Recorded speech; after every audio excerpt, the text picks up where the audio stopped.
Τα αγριολούλουδα ξεχυλίζουν στο πρώτο φως της μέρας. Κάτι μυρωδιές μας φέρνει ο άνεμος, αχνές και αλαργινές, ψηλά από τα καταπράσινα χωριά της ποταμιάς.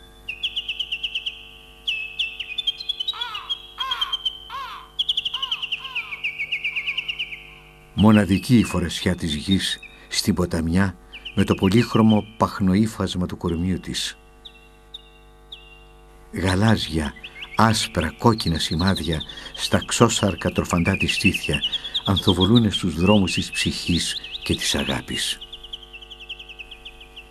Εδώ έστησε ο έρωτας χορό με τον ξανθό Απρίλη. Στα χωριά της ποταμιάς κυριαρχεί η απόλυτη αίσθηση της ελευθερίας.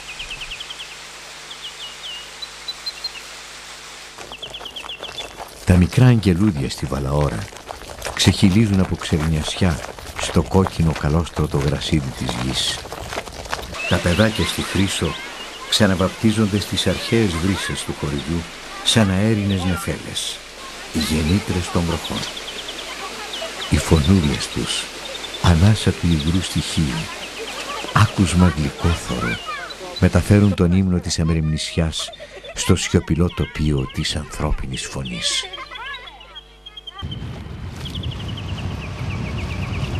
Δροσερό μας βρίσκει το μεσημέρι στο στενό του Αχελώου, εκεί στη χώρα των απεραντίων.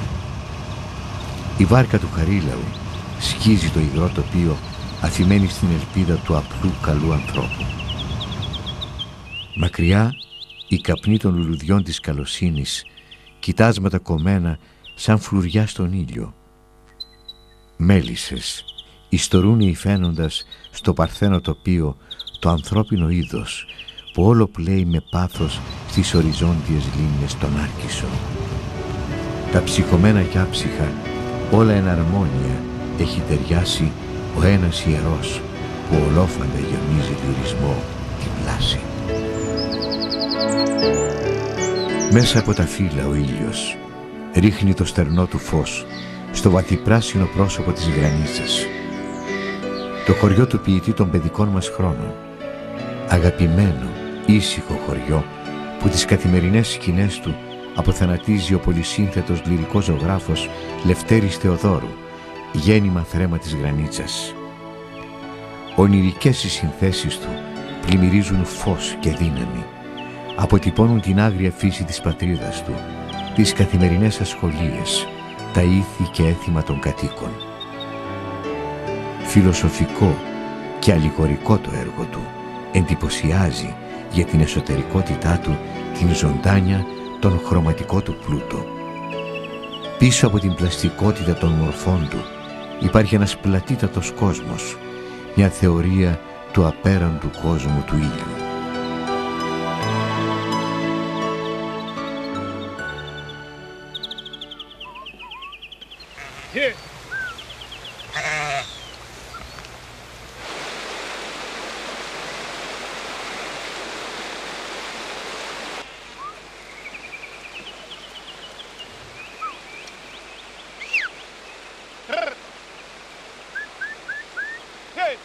Στη σιγαλιά του Σούρουπου, στον βαθύ ίσιο του φαραγγιού του Μπουζουνίκου, ετοιμάζονται τα ξωτικά να πλέξουν τον αργόσυρτο χορό τους. Στον μυστηριώδη αυτόν τόπο, ο λογισμός του ανθρώπου πετάει ανάλαφρα και αμήχανα, χαϊδεύοντας το ανέγκυχτο φεγγάρι.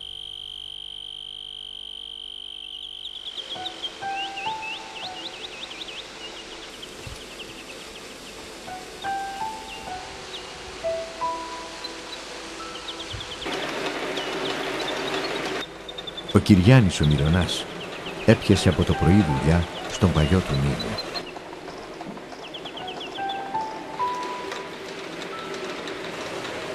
Άνθρωποι του βουνού, με αυλακωμένα τα πρόσωπα, όχι από το χρόνο, αλλά από τα βάσανα και τις στερήσεις, από την ανέχεια και τη σκληρή δουλειά, ξερακιανοί, όμοιοι με βυζαντινές ασκητικές μορφές, στραπατσαρισμένες, αλλά με κορμί στιτό, βλέμμα ετήσιο, μυαλό ξεκάθαρο, γεμάτο θέληση και αποφασιστικότητα.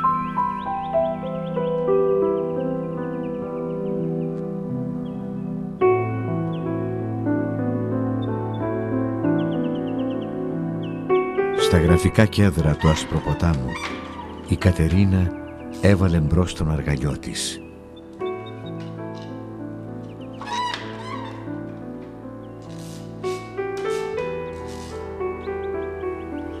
Τόσα χρόνια απαράπονο το σιγομουρμουριτό του αργαλιού γίνεται ένα με τα καθάρια νερά του πλατανιά και αντάμα χάνονται στη βαθύσκια χωάνη του επιβλητικού φαραγγιού.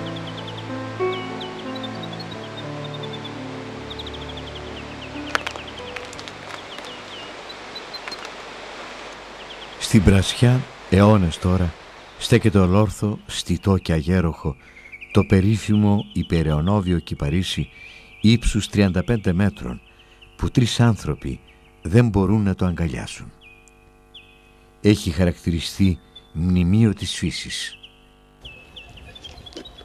Πανέμορφα τα σπίτια της Πρασιάς με τους λιγοστούς κατοίκους του να υφαίνουν τον χρόνο στον αργαλιό της θύμησης.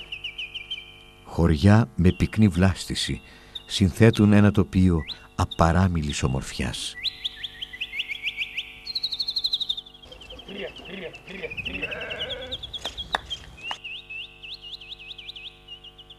Η λίμνη καθρεφτίζεται ανάλαφρη στο πρώιμο ανοιξιάτικο τοπίο ψηλά από τη Φραγκίστα. Το αλόνι βουβό, ξεχασμένο από τον αλονάρι, αρκείται στη συντροφιά των πουλιών, των μελισσών και των εντόμων. Διάσπαρτα τα χωριά της περιοχής με τους μικρούς γραφικούς οικισμούς. Λίγο πριν την Ανατολική Φραγκίστα, το εκκλησάκι του Σωτήρα, λευκό, απέριτο, σκεπασμένο με ντόπια πέτρα.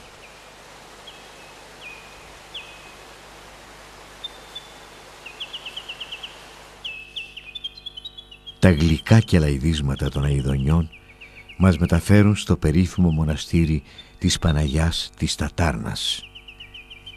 Ο καλός πατέρας Ακάκιος μας ξεναγεί στους χώρους του μοναστηριού για να θαυμάσουμε τα ιερά σκεύη και την αξιόλογη βιβλιοθήκη της Μονής, ό,τι κατάφερε να διασωθεί από την μανία των ανθρώπων και του βουνού. Η παράδοση λέει πως το μοναστήρι υπάρχει από το 1200 μετά Χριστόν. Υπήρξε ιδανικό κρυσφύγετο και χώρος περίθαλψης επαναστατών κατά την διάρκεια της τουρκοκρατίας. Το μοναστήρι καταστράφηκε πολλές φορές από τους Τούρκους, αλλά και τις κατολιστήσεις που κατά καιρούς χτυπούσαν το τοπίο. Σήμερα ξαναστήθηκε με τη φροντίδα Αγίων Μοναχών και αποτελεί καταφύγιο ευσεβών και ενάρετων ανθρώπων.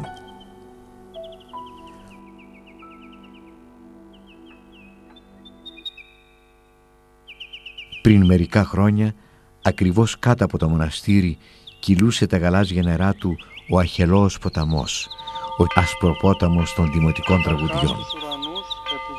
Τώρα ο άσπρος και παραπόταμά του σκεπάστηκαν από τα γαλήνια νερά της λίμνης.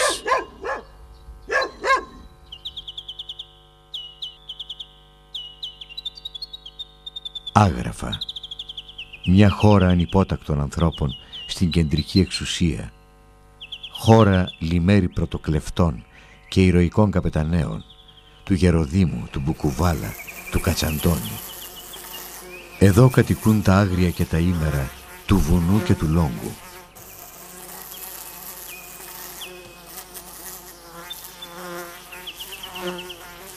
Ο Κυρπαναγιώτης ελέγχει τις μέλισσες, τις μόνες συντρόφισσες στο απόλυτο μοναχικό τοπίο.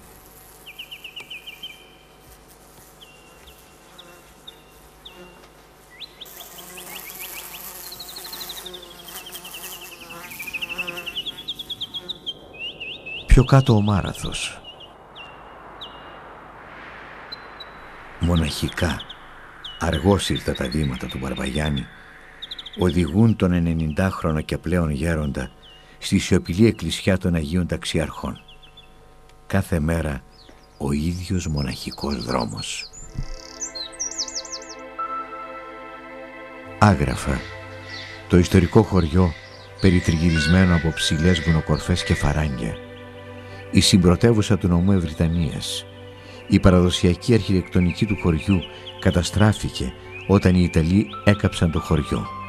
Το μόνο κτίριο που διασώθηκε στεγάζει τώρα το Δημαρχείο του Δήμου.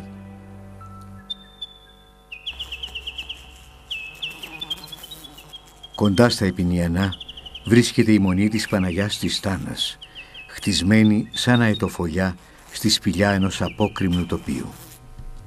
Μοναστηριακό συγκρότημα του 1550, ένα από τα αξιολογότερα μνημεία του αγραφιώτικου τοπίου.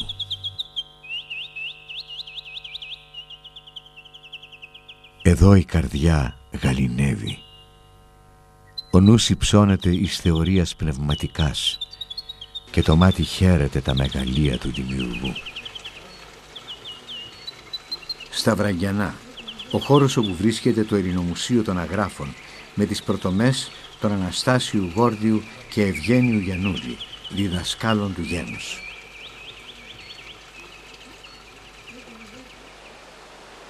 Ακολουθώντας τη ροή του Αγραφιώτη, συναντάμε τα πέτρινα αγραφιώτικα γιοφύρια που διάσπαρτα στολίζουν τη ροή του ποταμού. Για πολλούς αιώνες, τα γιοφύρια έδιναν ζωή σε τόπους μακρινούς και κοντινούς. Σήμερα που ο πολιτισμός ξεπέρασε τον χρόνο, αυτά παραμένουν όρθια μνημεία, ανθρώπινα, καδραρισμένα στην αιωνιότητα του πλάτανου.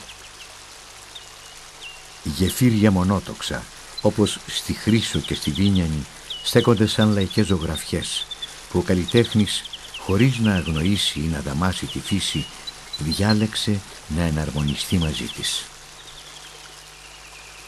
Οι λαϊκές αυτές κατασκευές βρήκαν το σωστό μέτρο, με αποτέλεσμα να μετουσιωθούν σε έργα τέχνης. Στα όρια της Φραγκίστας και της Βίνιανης βρίσκεται το περίφημο γεφύρι του Μανώλη, που τα νερά της λίμνης όταν φουσκώσουν το κρύβουν στα σπλάχνα της.